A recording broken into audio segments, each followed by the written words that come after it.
He brought a recount of history with him, but not just history as he recalls it. We want to reflect over time about what this big event meant to the state.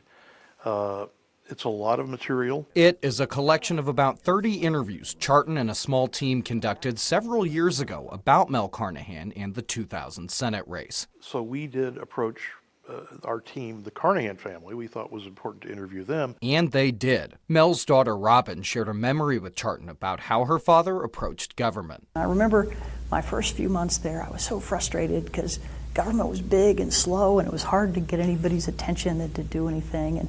And I remember coming home and complaining about it, and he sat me down and said, you know, most times in life, it's like you're in a big ship, you're a passenger, and somebody else is steering, but every now and then you get to steer.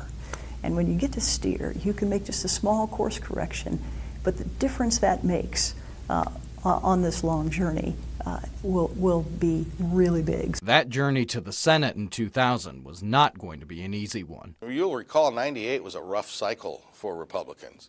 So we knew that we were going to have our work cut out. I think Mel Carnahan entering that race so forcefully, so early, was one of the factors that brought John Ashcroft back home to run that race against Carnahan and win.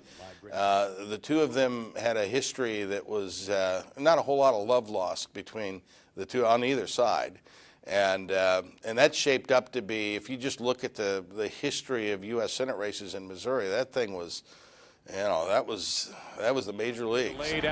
Major League Baseball's St. Louis Cardinals faced elimination in the playoffs to the Mets in New York on the night of Monday, October 16th. He has in each of the last 3 games. Meanwhile, much closer to Busch Stadium, Mel Carnahan faced just a short plane ride from St. Louis to a campaign event in New Madrid in the Boot Heel. St. Louis Police Detective Tom Malachek walked with Carnahan to the plane at the Cahokia Airfield. It was drizzling out. Okay, good. He said, I'll see you tomorrow morning, then we're going to do it again. And I said, okay, great, we're looking forward to it. So closed the door on the plane, and that was the last I've seen of him. It's an NBC 8 News special report, a Missouri tragedy, the death of Governor Mel Carnahan. Last night's fatal plane crash shocked people in Missouri and across the nation. A police spokesman says the governor's security staff arrived at the scene crash when the governor appeared to be missing.